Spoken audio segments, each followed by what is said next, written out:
Hello everyone, my name is Rahul और study met easy में आप सभी का फिर से स्वागत है। तो हम चैप्टर 2 पढ़ रहे हैं, माइक्रो ऑर्गेनिजम्स, फ्रेंड्स एंड फो। तो स्टार्टिंग में ही हमने बताया था फ्रेंड्स का मतलब होता है helpful nature of micro organisms और फो का मतलब होता है एनिमी। फो का मतलब होता है एनिमी, और एनिमी क्या होते हैं? हमारे लिए हार्मफुल होते हैं। तो आज हम स्टार्ट करने जा रहे हैं माइक्रो ऑर्गेनिजम्स का हार्मफुल इफेक्ट। इससे पहले हम लोगों ने देखा कि माइक्रो ऑर्गेनिजम्स होते क्या है। माइक्रो ऑर्गेनिजम्स ऐसे लिविंग बीइंग्स होते हैं जिनको हम अपनी नेकेड आइज से नहीं देख सकते। उनको देखने के लिए हमें लेंसेस या माइक्रोस्कोप की ज़रूरत पड़ती है। फिर हमने देखा वो कुछ कैटेगरीज में डिवाइडेड होते हैं, जैसे कि फंगी सुना होगा आपने, एल्गी और प्रोटोजोआ। तो ये सारे हमने उनके कुछ कैटेगरीज पढ़े थे। बैक्टीरिया कुछ हमने कैटेगरीज पढ़े थे। उसके बाद हमने वायरसेस के बारे में पढ़ा था कि वायरसेस को होस्ट की रिक्वायरमेंट होती है और होस्ट होते हैं हम। हमारे अंदर वो रिप्रोडक्शन करते हैं, रिप्रोड्यूस करते हैं अपने आप को, और जब उनकी जनसंख्या बहुत ज़्यादा हो जाती है तब हमारे ऊपर वो अटैक भी कर देते हैं। फिर हमने उनके हेल्पफुल नेचर्स पढ़े। हमने हेल्पफुल नेचर्स में पढ़ा कि ये किस तरीके से हमारे लिए उपयोगी हैं डे टू डे लाइफ में। जैसे कि सबसे ईजी एग्जांपल या सबके घरों में जो पाया जाता है होता है कर्ड। कर्ड बनाने में माइक्रो ऑर्गेनिजम्स की ज़रूरत होती है। वाइन्स वगैरह बनाने में माइक्रो ऑर्गेनिजम्स की ज़रूरत होती है। हमने देखा था कि मैदा और ये सब जो बेकरी में बहुत ज़्यादा इनकी माइक्रो ऑर्गेनिजम्स की ज़रूरत होती है। फिर हमने इनके कॉमर्शियल वो पढ़े थे। कॉमर्शियल में हमने देखा था कि कैसे एक फार्मा की मार्केट बनी हुई है और ये कई बिलियंस की मार्केट है, और फार्मा मतलब मेडिसिन बनाने में भी इनका बहुत ज़्यादा उपयोग होता है। फिर हमने वैक्सीन के बारे में पढ़ा था कि वैक्सीन कैसे बनती है और कैसे काम करती है। हमने एक चीज़ ये भी पता करी कि कैसे हमारी बॉडी खुद ही कैपेबल होती है माइक्रो ऑर्गेनिजम्स को पहचानने में, उनकी इन्फॉर्मेशन स्टोर करने में और उनके खिलाफ एंटीबॉडीज़ बना के रखने में, ताकि फर्दर अगर इनका इन्वेजन हो, इन माइक्रोब्स का, ये जो हार्मफुल माइक्रोब्स होते हैं हमारी बॉडी में, अगर ये कभी भी आए तो इनको ये जो एंटीबॉडीज़ हमारी बॉडी ने बनाया है मार के ख़त्म कर दें। तो ये सब चीज़ें हमने पढ़ी थी। अब हम पढ़ने जा रहे हैं कि ये किस तरीके से हमारे लिए हार्मफुल होते हैं। माइक्रो ऑर्गेनिजम्स का हार्मफुल नेचर हम पढ़ने जा रहे हैं। तो micro organisms are harmful in many ways. Some of the micro organisms cause diseases in human being, plants and animals. ये जितने भी लिविंग बींग हैं, चाहे वो हम लोग ह्यूमन्स हो, चाहे प्लांट्स हो, चाहे एनिमल्स हो, इन सबके लिए बहुत ज़्यादा घातक होते हैं, हार्मफुल होते हैं। Such disease causing micro organisms are called pathogens. ऐसे टाइप के माइक्रो ऑर्गेनिजम्स को क्या कहा जाता है? पैथोजेंस कहा जाता है। Some micro organisms spoil food, clothing and leather. तो अब इनके बारे में हम कुछ और जानने की कोशिश करते हैं। तो हम क्या पढ़ेंगे? Disease causing micro organisms in human. तो हमने पढ़ा है कि pathogens enter our body through the air we breathe, या वाटर वी ड्रिंक, या food we eat. Micro organisms हमारी बॉडी में घुसते हैं, उनके सिर्फ 3 ही तरीके हैं घुसने के। या फिर जो हम हवा जो सांस ले रहे हैं, या फिर जो हम पानी पी रहे हैं, या फिर जो हम खाना खाएंगे। अगर हमने स्पॉइल्ड खाना खाया, स्पॉइल्ड खाना मतलब वो स्पॉइल ही इसलिए होगा क्योंकि उसमें माइक्रो ऑर्गेनिजम्स पहुंच गए हैं। माइक्रो ऑर्गेनिजम्स ने पनपना स्टार्ट कर दिया है, अपनी जनसंख्या बढ़ा ली है, जिसकी वजह से उन्होंने फूड को स्पॉइल कर दिया है। तो वो जब हमारी बॉडी में जाएंगे थ्रू ईट, या फिर हमने गंदा पानी पिया, गंदा पानी, वाटर बॉर्न डिजीजेज जो होती है वो भी इन्हीं की वजह से होते हैं, और एयर जो हम ब्रीथ कर रहे हैं, तो इनकी वजह से यही मेन 3 एंट्रेंस पॉइंट होता है माइक्रो ऑर्गेनिजम्स का। They can also get transmitted by direct contact with the infected person और कैरीड बाई द एनिमल्स। जैसे कि कोई इन्फेक्टेड पर्सन, किसी को वायरल फीवर हो गया है, उसके साथ हम बैठे हुए हैं, तो वो इनहेल कर रहा है, एक्सेल कर रहा है, स्नीज कर रहा है, छींक रहा है, तो उसकी वजह से क्या हो रहा है कि उसके अंदर से वायरसेस, जो वायरल जिन्होंने उसको बीमार किया है, वो बाहर आ रहे हैं और उन्हीं को हम इनहेल कर रहे हैं। तो मीडियम 3 ही हैं, by breathe, by water and by taking food. लेकिन अब ये मीडियम 3 ही है, इन्हीं 3 मीडियम की वजह से हमारे अंदर ये घुसते हैं। तो microbial disease that can spread from infected person to a healthy person through air, water, food और physical contact are called as communicable diseases. Communicable diseases का मतलब होता है बातचीत करके, या अगल बगल हम बैठे हुए हैं, बाई मीन्स ऑफ कम्युनिकेशन, जो हम एक इन्फेक्टेड पर्सन से दूसरा जो हेल्दी पर्सन है उसके अंदर ये हार्मफुल जो पैथोजेंस हैं ये एंटर कर जाएँ, तो ऐसे टाइप की डिजीजेस जो होती हैं उनको कम्युनिकेबल डिजीजेस कहा जाता है। एग्जाम्पल इनके हैं जैसे कि cholera, common cold, chicken pox और ट्यूबरकुलोसिस। ठीक है, ये सारे कम्युनिकेबल डिजीजेस के एग्जाम्पल्स हैं। फिर a person suffering from common cold sneezes, वही बात है, जब कॉमन कोल्ड से आदमी इन्फेक्टेड है, जब वो छींकता है, या fine drops of moisture carrying thousands of viruses and spread in the, जब हम छींकते हैं तो हमारे शरीर से कुछ ना कुछ ड्रॉपलेट्स निकलते हैं, उन ड्रॉपलेट्स में मिलियंस ऑफ वायरसेस होते हैं, और वही जाके हमारी एयर में मिलते हैं, और एयर जब वही हम ब्रीथ करते हैं तब वो हमारे जो हेल्दी पर्सन या हम लोग हैं हमारी बॉडी में वो चले जाते हैं। तो द वायरस में enter the body of a healthy person while breathing and cause infection. और अगर हमारा इम्यून सिस्टम स्ट्रांग नहीं है, हमारे पास एंटीबॉडीज उतने सफिशिएंट तैयार नहीं है, तो क्या करेंगे? हमारे ऊपर हावी हो जाएंगे और अपने आप को रिप्रोड्यूस करने लगेंगे, और कुछ टाइम के बाद ये क्या कर जाएंगे? जब इनकी जनसंख्या बढ़ जाएगी तो हमको इम्पैक्ट उनका नजर आने लग जाएगा। तो then how we prevent communicable diseases, हम सब ने सीख लिया है कोविड एरा में हम सब ने सीख लिया है। जैसे इससे बचने के लिए सबसे पहली चीज़ फेस मास्क का यूज़ करिए। जो कोरोना वायरस था, जो कोविड-19 था, वो कोविड-19 भी कम्युनिकेबल डिजीज़ ही था।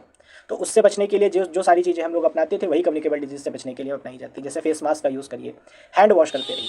क्या करते रहिए? हैंड वॉश करते रहिए। और एक्सपोज़र में मत जाइए। एक्सपोज़र इन द सेंस कि अगर कोई इन्फेक्टेड पर्सन है उससे थोड़ी दूरी बना के रखिए। क्वारंटीन रखिए, उस पर्सन को क्वारंटीन रखिए। क्वारंटीन का मतलब होता है उसको ऐसी जगह पर रख देना जहाँ पर उससे फिजिकल कॉन्टैक्ट या कोई उसके कॉन्टैक्ट में जल्दी ना आए। ठीक है, तो ये सारे होते हैं। उसके बाद क्या है, तो there are some insects and animals which act as carriers. Carriers किसके? इन पैथोजेंस के। बहुत सारे इंसेक्ट्स भी होते हैं, बहुत सारे एनिमल्स भी होते हैं जो इन पैथोजेंस के कैरियर होते हैं। House fly is one such carrier. House fly भी इसी वजह से कहा जाता है कि हाउस फ्लाइज को घर में साफ़ सफाई रखनी चाहिए ताकि हाउस फ्लाइज ना आए, या फिर अगर हाउस फ्लाइज आ गई हैं और अगर उन्होंने वो खाने पे बैठ गई हैं तो उन्होंने इन्फेक्शन वहाँ पर फैला दिया है, तो इसीलिए खाने वगैरह को ढक के रखना चाहिए। The flies sit on the garbage and animal excreta. Garbage वगैरह पे बैठती हैं। Pathogens stick to their bodies. उनके पैर में, उनके विंग्स में, उनके बॉडीज़ में पैथोजेंस चिपक जाते हैं। When these flies sit on uncovered food, वही जो हमने कहा था, transfer of pathogens takes place. Whoever eat that contaminated food is likely to get sick. इस तरीके से भी खाना, मतलब ये फूड वाला मीडियम हो गया। Another example of the carrier is the female anopheles mosquito. हम सबको पता है कि हमारे जो डेंगू होता है या मलेरिया होता है तो ये किसकी वजह से होता है? मस्कीटो की वजह से होता है। तो ये मस्कीटो क्या है? ये भी एक तरीके का कैरियर है। किसका? पैथोजन का। ये पैथोजन कैरी करके आता है। तो which carries the parasite of malaria? Plasmodium नाम का पैरासाइट होता है। Female aedes mosquito act as carrier of dengue. ठीक है, ये याद रखना है कि डेंगू का कैरियर होता है फीमेल एडीज और मलेरिया का कैरियर होता है फीमेल एनाफिलीज। तो how can we control the spread of malaria? कैसे हम कंट्रोल करेंगे? जब हमको लगे कि मच्छरों की जनसंख्या ज़्यादा बढ़ रही है तब हम थोड़ा फुल स्लीव वाले कपड़े पहने, अपने आप को कवर्ड रखें, और बाकी मस्कीटो रेपेलेंट्स जो आते हैं उनका यूज़ करें, और बाकी मस्कीटो नेट्स आते हैं जिनको मच्छरदानी कहा जाता है, रात में उनको लगाएं। तो इन सब चीज़ों की वजह से हम बच सकते हैं। All mosquitoes breed in water. और ये जहाँ पर ब्रीड करते हैं ये फ्रेश वाटर में हमेशा ब्रीड करते हैं। तो कोशिश ये करिए कि कहीं पर वाटर को स्टैगनेंट होने दीजिए ही मत। स्टैगनेंट का मतलब होता है पानी को रुकने ही मत दीजिए। पानी नहीं रुकेगा तो ये पनपेंगे नहीं। जैसे नाली हो गया या नाला हो गया आस पड़ोस में अगर घर के है तो कोशिश करिए उसको कवर करवा दीजिए, ढकवा दीजिए। One should not let water collect. Water को कलेक्ट होने मत दीजिए anywhere in cooler, tyres, flower pot etcetera, जहाँ पर भी पानी इकट्ठा हो सकता है। By keeping the surrounding clean and dry we can prevent mosquitoes from breeding. उनको ब्रीड करने के लिए हम कोई इन्वायरमेंट ही नहीं देंगे, हम उनको जगह ही नहीं देंगे तो ब्रीड क्या करेंगे? ब्रीड नहीं करेंगे तो इन्फेक्ट नहीं करेंगे। एक चीज़ याद रखिए कि जितने भी ये पैथोजेंस, जितने भी ये कैरियर होते हैं, ये सिर्फ और सिर्फ डर्ट, गंदगी की वजह से ही आते हैं। तो अपने आस पड़ोस में अगर आप क्लीन इन्वायरमेंट रखेंगे, और क्लीन इन्वायरमेंट में कभी भी ये कैरियर्स नहीं पनपते हैं और हम कभी भी बीमार नहीं होंगे। इसीलिए कहा जाता है कि स्वच्छता बहुत ज़रूरी है। Try to make a list of, ये सारी चीज़ें हैं कैसे करा जा सकता है। अब यहाँ पर ये लिस्ट दी गई है। ट्यूबरक्लोसिस बैक्टीरिया की वजह से होता है। मोड ऑफ ट्रांसमिशन एयर है। जैसे अगर किसी को टीबी, ट्यूबरक्लोसिस है, अगर उसके आप आसपास में बैठेंगे वो उसे बोलेगा तो वही इन्फेक्शन वाली चीज़ है कि वो एयर कंटामिनेटेड हो जाएगा और उसी को अगर आप इनहेल करेंगे तो आप भी उसमें आ जाएंगे। तो इसके प्रिकॉशंस क्या क्या है? Keep the patient in complete isolation, इसी को ही क्वारंटीन कहा जाता है। Keep the personal belonging of the patients away. अगर वो उसके टावल्स हैं, उसका वो फ़ोन भी यूज़ कर रहा है तो जैसे उसने छींका या खांसा तो उसके हाथ पे आ गया, उसने हाथ लगाया, उस हाथ से अगर वो फ़ोन टच कर रहा है और उसी फ़ोन को अगर आप टच करेंगे तो ये भी एक तरीके से मीन्स ऑफ वो होता है, क्या कहते हैं, ट्रांसमिशन का एक मीडियम होता है। Vaccination to be at suitable age. Vaccination वगैरह करवाया जाता है इनका बचपन में जो टीकाकरण होते हैं। तो मीजल्स, चिकन पॉक्स, पोलियो, ये सब वाटर और कांटेक्ट की वजह से जाते हैं, और ये सब एयर और कांटेक्ट और वाटर की वजह से जाते हैं, और ये सब वायरस से होते हैं। कॉलरा, टाइफाइड, ये बैक्टीरियल डिजीजेस हैं। हेपेटाइटिस है, ये भी वायरस से होता है। मलेरिया प्रोटोजोआ से होता है। मलेरिया का कैरियर कौन है? मस्कीटो है। तो इससे बचने के लिए क्या है? मस्कीटो नेट्स, वही मच्छरदानी, रेपेलेंट्स मतलब वही जो ऑल आउट वगैरह हम लोग लगाते हैं। Spray insecticides and control breeding of mosquitoes by not allowing water to collect in surrounding. Some of the common diseases affecting humans, ये सारी diseases causing micro organisms in animal. अब जरा इनके बारे में हम देखते हैं। Several micro organisms not only cause disease in humans and plants but also in other animals. जानवरों में जानवर भी बीमार होते हैं। For example, anthrax is the dangerous human and cattle disease caused by bacteria. किसकी बात करी जा रही है? एंथ्रैक्स की। इसको याद रखिए, एक बीमारी है जो किसके होती है? एनिमल्स में होती है। Foot and mouth disease of cattle is caused by virus. ठीक है। Disease causing micro organisms in plants. Plants में क्या होता है? Wheat, rice, potato, sugar cane, orange, apple and other में several micro organism cause disease in plants में होता है। The disease reduce the yield of the crop. Crop में क्या समस्या आएगी? उनकी जो पैदावार है, उनकी जो यील्ड है, यील्ड का मतलब होता है पैदावार, वो कम हो जाएगी। ठीक है। तो कुछ एग्जांपल्स दिए गए हैं, जैसे सिट्रस कैंकर, ये एक टाइप की डिजीज़ है। इसमें होती बैक्टीरिया की वजह से होती है। मोड ऑफ ट्रांसमिशन क्या है? एयर, मतलब ये एयर के थ्रू प्लांट्स में जाती है, और इसमें मेन माइक्रो ऑर्गेनिज्म कौन इन्वॉल्व है? बैक्टीरिया। और इस डिजीज़ का क्या नाम है? Citrus canker. Rust of wheat, fungi, air और वो जो शीड होती है, शीड से भी हो जाता है कि इन्फेक्टेड शीड अगर आपने लगा दी तो उससे भी नहीं पैदावार वैसी नहीं आएगी। Yellow vein of mosaic of भिंडी, भिंडी में होती हैं वायरस और इंसेक्ट की वजह से ट्रांसमिट होते हैं, इंसेक्ट आके बैठ जाते हैं, जैसे हम लोगों के खाने पे फ्लीज आके बैठ जाते हैं वैसे होता है। Use of certain chemical which kill the microbes, तो इसके लिए क्या यूज़ किया जाता है, इंसेक्टिसाइड या पेस्टिसाइड्स का यूज़ किया जाता है। अब फूड पॉइजनिंग के बारे में पढ़ेंगे, फूड पॉइजनिंग कैसे होता है, ठीक है। तो Boojho was invited by friend to a party and he ate a variety of food stuff. On reaching home he started vomiting and had to be taken to the hospital. The doctor said that the condition could be due to food poisoning. उसने खाया होगा, जो भी कुछ खाया होगा, birthday party या कहीं पर भी गया था तो वहाँ उसने खाया होगा खाना, और खाने में कोई समस्या होगी। चलिए चेक करते हैं। तो पहली wondered how food can become a poison.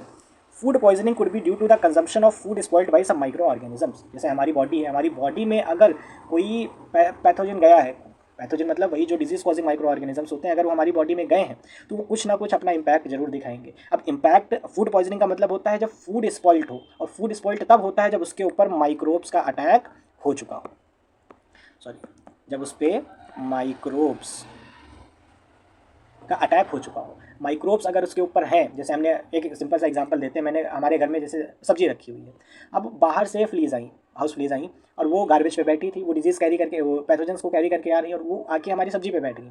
अब वो सब्जी पे बैठ गई, अब सब्जी में क्या हो गया, वो पैथोजेंस आ चुके हैं, अब उनको हम खा लेंगे तो फूड स्पॉइल्ड कहलाएगा, ठीक है। मतलब स्पॉइल्ड का इन द सेंस एक तो होता है पूरा ख़राब हो जाना, बासी हो जाना खाना, और एक होता है जिसमें ये इस तरीके के डिजीज़ जो पैथोजेंस होते हैं वो आ जाते हैं। और जब उनको हम खाएंगे तो हमारी बॉडी में चले जाएंगे, और बॉडी में जाने के बाद ही क्या करेंगे, कुछ ना कुछ एडवर्स इफेक्ट दिखाएंगे, और जिसकी वजह से हम बीमार पड़ जाएंगे। वॉमिटिंग हो गया, ये सारी चीज़ें, हमारे पेट में दर्द और ये सारी चीज़ें होने लगती हैं, तो इसी को फूड पॉइजनिंग, इस कंडीशन को फूड पॉइजनिंग कहा जाता है।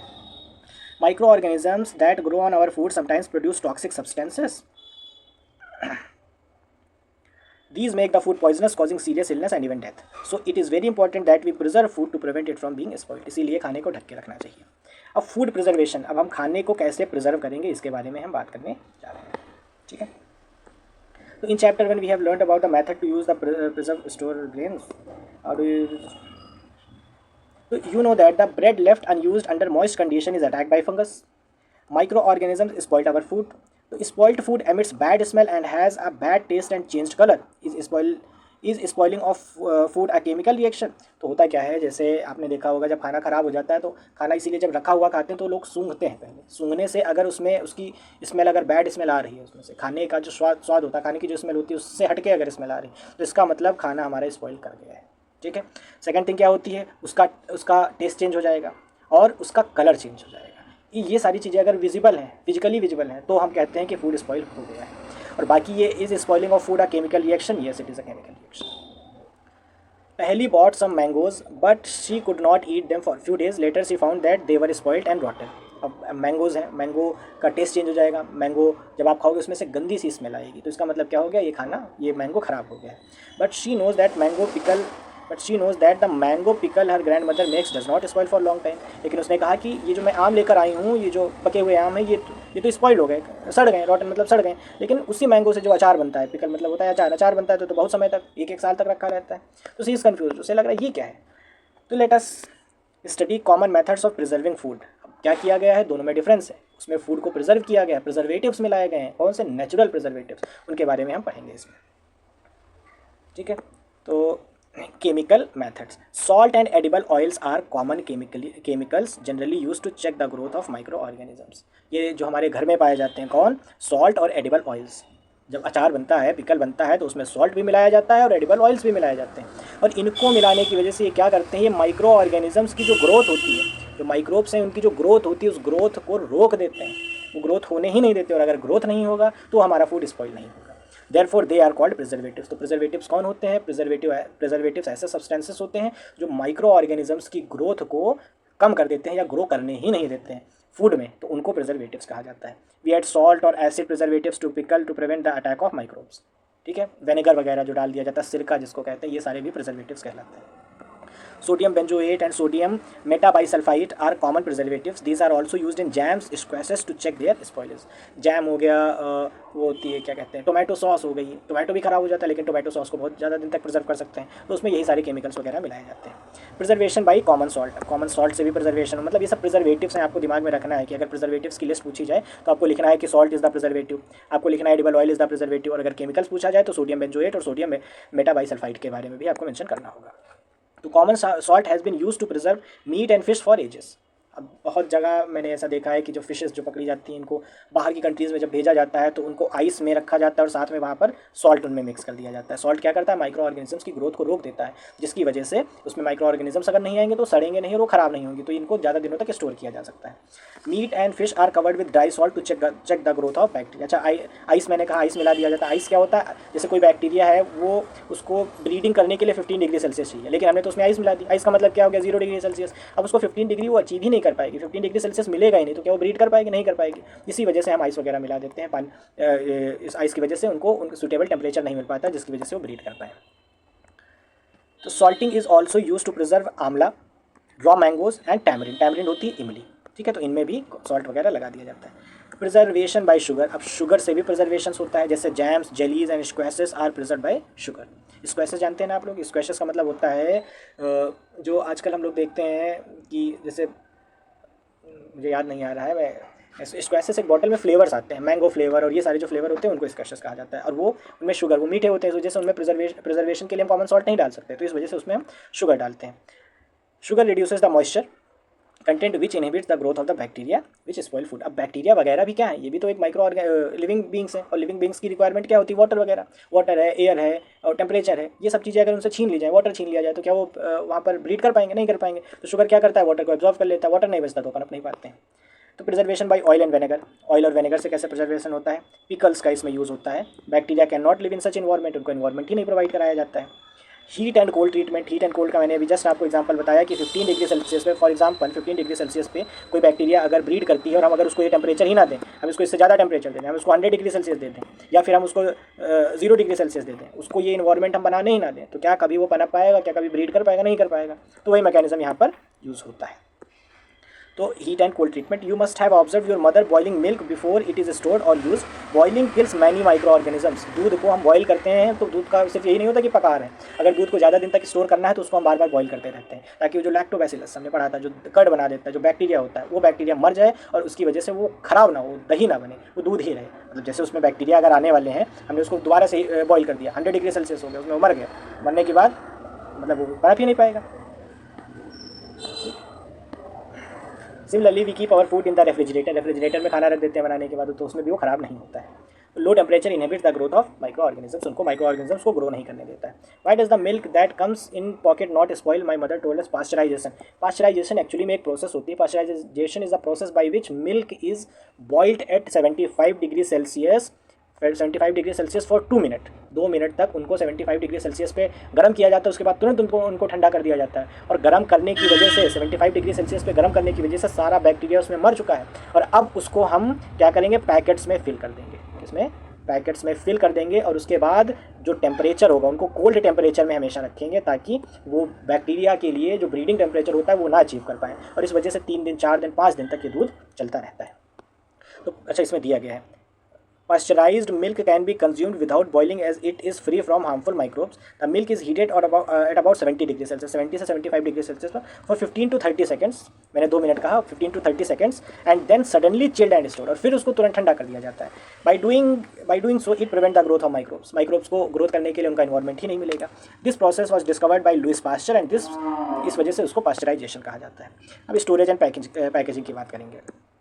तो these days dry fruits and even vegetables are sold in sealed air tight packets to prevent the attack of microbes. क्या हो रहा है आजकल ये हो रहा है कि वेजिटेबल्स हो गई या ड्राई फ्रूट्स हो गए, उनको एक सील्ड टाइट कंटेनर, उसमें पॉलीथीन या पैकेट में करके जो है डिस्ट्रीब्यूट किया जा रहा है, जिससे क्या हो रहा है कि वहाँ पर उनका बैक्टीरिया वगैरह का अटैक नहीं हो पा रहा, और उसमें नाइट्रोजन वगैरह भी भर देते हैं, जिसकी वजह से नाइट्रोजन एक तरीके से वो प्रिजर्वेटिव का काम करता है, और भी काफ़ी गैसेस भरी जाती होंगी जो प्रिजर्वेटिव का काम करती हैं, जिसकी वजह से वो उसमें बैक्टीरिया को पनपने की, बैक्टीरिया या कोई भी माइक्रो ऑर्गेनिज्म को ब्रीड करने के लिए उनको इनका सफिशिएंट या सूटेबल इन्वायरमेंट नहीं मिल पाता है। नाइट्रोजन फिक्सेशन हम पढ़ चुके हैं, ये नाइट्रोजन फिक्सेशन हेल्पफुल नेचर है, ये helpful nature of micro organisms है। चलिए पढ़ते हैं इसके बारे में। You have learn about the bacterium rhizobium. कौन सा बैक्टीरिया? राइजोबियम नाम का bacteria. It is involve in the fixation of nitrogen, ये नाइट्रोजन को फिक्स करता है। कैसे करता है? इन लेगुमिनस प्लांट्स, लेगुमिनस प्लांट्स मैंने बताया था, जैसे पल्सेस हो गई, ग्राम हो गया, ये सब लेगुमिनस प्लांट्स कहलाते हैं। Recall that rhizobium lives in the root of nodules of leguminous plant, जो लेगुमिनस प्लांट होता है उसकी रूट पे ये रहता है, और रूट पे रहता है, और ये उसकी रूट को एज अ होस्ट यूज़ करता है। Such as beans peas with which it has a symbiotic relationship। symbiotic relationship का मतलब होता है एक ऐसी relationship जिसमें एक दूसरे के लिए हेल्पफुल, जैसे कि ये राइजोबियम बैक्टीरिया की मैं बात कर रहा हूँ और लेगुमिनस प्लांट की मैं बात कर रहा हूँ। तो लेगुमिनस प्लांट राइजोबियम बैक्टीरिया को दे रहा है स्पेस रहने के लिए, और इन रिटर्न जो राइजोबियम बैक्टीरिया है वो इसको नाइट्रोजन दे रहा है। तो ये सिम्बायोटिक रिलेशन, मतलब एक दूसरे के काम आना, ये सिम्बायोटिक रिलेशनशिप कहलाता है। Sometimes nitrogen get fix through the action of lightning. अच्छा, कभी कभी लाइटनिंग से, जो लाइटनिंग होती है, जो बिजली कड़कती है, तो नाइट्रोजन जो हमारे इन्वायरमेंट में 78% नाइट्रोजन है, कितना है 78% नाइट्रोजन है, तो लाइटनिंग के स्ट्राइक से ज़मीन में आ जाती है, लेकिन ये हमेशा नहीं होता है। But you know that the amount of nitrogen the atmosphere remains constant. You may wonder, वैसे चीज दिया गया है, ठीक है। तो ये यही होता है कि ये फिर ये जो लेगुमिनस प्लांट्स पे ये जो राइजोबियम बैक्टीरिया ये बैठता है और ये इन्वायरमेंट से, ये जो 78% नाइट्रोजन है, इन्वायरमेंट से नाइट्रोजन को लेता है, तो इसको कन्वर्ट करता है उस फॉर्म में जिस फॉर्म में लेगुमिनस प्लांट इसको एक्सेप्ट कर पाए, और कन्वर्ट करके इनको प्रोवाइड करा देता है, और ये जो नाइट्रोजन है इनके ग्रोथ में हेल्प करती है और इनको रहने के लिए जगह मिल जाती है। तो इस रिलेशन को सिम्बायोटिक रिलेशनशिप कहा जाता है। नाइट्रोजन साइकिल की बात करेंगे, कैसे नाइट्रोजन पूरे इन्वायरमेंट में घूमा करता है, उसके बारे में हम पढ़ने जाए। जैसे ये देखिए राइजोबियम बैक्टीरिया के बारे में अच्छे से एक्सप्लेन किया गया है, इसको हम और थोड़ा सा जूम कर देते हैं। देखिए ये जो पूरी रूट है, ये रूट लेगुमिनस प्लांट की है, ठीक है, लेगुमिनस प्लांट की है ये रूट, और इसमें ये नोड्स हैं, इन्हीं पे राइजोबियम बैक्टीरिया बैठता है। और ये क्या करता है, इन्वायरमेंट से नाइट्रोजन उठाता है और उसको कन्वर्ट करके इन्हीं के अपने नोड्स पे कन्वर्ट करके जिस फॉर्म में इनको चाहिए उस फॉर्म में कन्वर्ट करके रख देता है, और ये इसको यूज़ कर लेते हैं। तो ये पूरा प्रोसेस चलता है। तो नाइट्रोजन साइकिल के बारे में पढ़ते हैं। अवर एटमॉस्फेयर है 78% of nitrogen gas. Nitrogen is one of the essential constituent of all living organisms, part of the protein, chlorophyll, nucleic acid and vitamin. ये जो विटामिन होते हैं, प्रोटीन्स होते हैं, इसमें इसेंशियल पार्ट, अगर इनका आप केमिकल कंपोजिशन देखेंगे तो उसमें नाइट्रोजन का बहुत ज़्यादा यूज़ होता है। तो नाइट्रोजन हमारे लिए बहुत ज़्यादा ज़रूरी है, ठीक है। तो और एक चीज़ और हम बताना चाह रहे हैं कि जब कभी भी हम लोग खाद डालते हैं, जिसको कहा जाता है फर्टिलाइज़र्स जो हम यूज़ करते हैं, तो फर्टिलाइज़र एक आती है जिसको कहा जाता है NPK, जिसमें N का मतलब होता है नाइट्रोजन। तो समझ लीजिए नाइट्रोजन भी हम इनको देखते हैं, P का मतलब होता है फॉस्फोरस और K का मतलब होता है पोटेशियम या पोटाश, ठीक है। तो नाइट्रोजन बहुत इंपॉर्टेंट होता है। तो nitrogen can not be taken directly by plants and animals, directly नहीं ली जा सकती। Certain bacteria and blue green algae present in the soil fix nitrogen from the atmosphere and convert it into the compound of nitrogen. क्या कर रहे हैं, हम लोग भी नहीं ले पाते, हम लोग भी इनहेल करते हैं तो ऑक्सीजन ही इनहेल करते हैं, नाइट्रोजन को हम लोग नहीं वो कर पाते हैं। लेकिन कुछ बैक्टीरिया जैसे राइजोबियम बैक्टीरिया या ब्लू ग्रीन एल्गी जो हमारे सॉइल में प्रेजेंट रहती हैं, ये नाइट्रोजन को एटमॉस्फेयर से उठाती हैं और कन्वर्ट कर देती हैं उस कंपाउंड में जिस कंपाउंड को हमारे प्लांट से हम लोग कंज्यूम कर सकते हैं। Once nitrogen is converted into these usable compounds, it can be utilized by plants from the soil through their root system। और जैसे एक बार कन्वर्ट हो जाती हैं तो प्लांट्स उनको यूज़ कर लेते हैं। Nitrogen is then used for the synthesis of plants protein and other compound. अब फिर उस नाइट्रोजन का प्लांट्स क्या करते हैं, प्रोटीन वगैरह बना देते हैं। फिर क्या करते हैं, animal feeding on plants get this protein. अब फिर क्या करते हैं, उस प्लांट को एनिमल खाते हैं और वो जो प्रोटीन जो प्लांट्स ने बनाया था अब किसके अंदर चला आया है, अब चला आया है एनिमल के अंदर। तो when plant and animals dies, और जब प्लांट और एनिमल मर जाते हैं, bacteria and fungi present in the soil convert the nitrogenous waste into nitrogenous compound to be used by plants again. और फिर क्या होता है, जब ये मर जाते हैं तो ज़मीन में मिल जाते हैं। हमने बताया था कि क्लीनिंग का भी एक काम करते हैं हमारे माइक्रो ऑर्गेनिजम्स, तो ये फिर उनको कन्वर्ट कर देते हैं नाइट्रोजनस कंपाउंड में और ये फिर से मिट्टी में मिल जाते हैं और फिर से इनको प्लांट यूज़ कर लेते हैं। Certain other bacteria convert some part of them to nitrogen gas, और कुछ उनको नाइट्रोजन गैस में कन्वर्ट कर देते हैं। जैसे कुछ जो ये डेड वाले जो प्लांट्स या एनिमल जब मर जाते हैं तो वो जैसे उनकी बॉडी पड़ी हुई है, तो इस पर कुछ बैक्टीरिया आएंगे, इनको दोबारा से नाइट्रोजनस कंपाउंड उसी फॉर्म में कन्वर्ट कर देंगे जिस फॉर्म में प्लांट्स इसको कंज्यूम कर सकते हैं। लेकिन कुछ इनको नाइट्रोजन गैस बना के उड़ा भी देते हैं, ठीक है, which goes back into the atmosphere. और ये जो उड़ाए दे रहे हैं ये इन्वायरमेंट में फिर चली जाती है। As a result the percentage of nitrogen in the atmosphere remains more or less constant, हमेशा कांस्टेंट बना रहता है क्योंकि जितना आ रहा है उतना फिर वापस चला जा रहा है। तो ये पूरी नाइट्रोजन साइकिल होती है। किस तरीके से हमने देखा, हमने इन्वायरमेंट से लेगुमिनस प्लांट्स में rhizobium bacteria blue green algae ने वहाँ से नाइट्रोजन को उठाया और उसको नाइट्रोजनस कंपाउंड में बनाया जिसको प्लांट एक्सेप्ट कर सकता है। प्लांट ने उसको कंज्यूम किया, प्लांट ने उसको प्रोटीन में कन्वर्ट किया। अब उस प्लांट को एनिमल ने खाया, एनिमल के अंदर वो प्रोटीन चली गई, मतलब वही नाइट्रोजन एनिमल के अंदर चला गया। अब जब वो एनिमल मर गया तो एनिमल वो अब ज़मीन में जब जाएगा, जब वो मर जाएगा, तब माइक्रोब्स उसके ऊपर आएंगे, उसके ऊपर अटैक करेंगे, उसको कुछ को तो वहीं ज़मीन में दोबारा से नाइट्रोजन कंपाउंड में मिला देंगे और कुछ को नाइट्रोजन गैस में फिर से दोबारा ऊपर भेज देंगे और फिर से इन्वायरमेंट में चला जाएगा और फिर से उस इन्वायरमेंट में जो नाइट्रोजन है उसको फिर से कोई लेगुमिनस प्लांट पे बैठा हुआ राइजोबियम बैक्टीरिया या ब्लू ग्रीन एल्गी उसको उठाएगा और ये साइकिल चलती रहेगी और इसी साइकिल को नाइट्रोजन साइकिल कहा जाता है। एटमॉस्फेरिक नाइट्रोजन है, लाइटनिंग की वजह से कुछ आती है या फिर कुछ बैक्टीरिया उसको फिक्स करती हैं, उनको कन्वर्ट करती हैं यूजेबल कंपाउंड में और उसको यूज़ करते हैं। यूज़ करने के बाद प्लांट उसको कंज्यूम करेंगे, प्लांट को एनिमल कंज्यूम करेंगे। एनिमल जब मरेंगे तो एनिमल मरने के बाद वो क्या होंगे, या तो वो इसी कंपाउंड में दोबारा कन्वर्ट हो जाएंगे या तो फिर यहीं से ये N2 बन के उड़ जाएंगे और या फिर एक compound of nitrogen in the soil, bacteria turn compound of nitrogen, दोबारा से इनको नाइट्रोजन गैस में बना देंगे और नाइट्रोजन गैस बनाने के बाद दोबारा से एटमॉस्फेयर में आ जाएंगे और ये साइकिल हमेशा चलती रहेगी। ठीक है, तो इस तरीके से हमारा चैप्टर ख़त्म होता है। ऐसा लगा आप लोगों को चैप्टर, और कोई भी समस्या है तो आप लोग कमेंट में बताइए, उसके ऊपर मैं शॉर्ट वीडियोस भी बना दूंगा अगर कोई समस्या हो रही है। और बाकी इसके बाद एक मैं क्लास वो करूँगा, एक अपलोड करूँगा 20 मिनट की, ज़्यादा बड़ी नहीं होगी, 15-20 मिनट की। वो एक टाइप की आप समझ लीजिए वो पॉकेट रेडियो टाइप की होगी। कैसी होगी वो होगी पॉकेट रेडियो।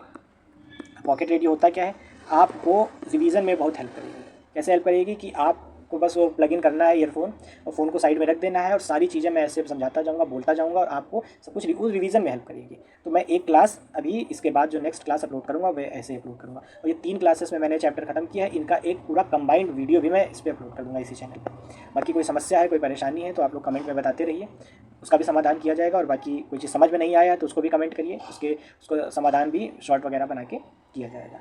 बाकी बने रहिए, नेक्स्ट चैप्टर स्टार्ट करेंगे और मैथ्स भी स्टार्ट करने वाला है इस चैनल पे, लेकिन सोच रहा हूँ पहले साइंस के 2-3 चैप्टर हो जाए तब मैथ्स का कोई चैप्टर हम स्टार्ट करें। तो बाकी बने रहिए, थैंक यू।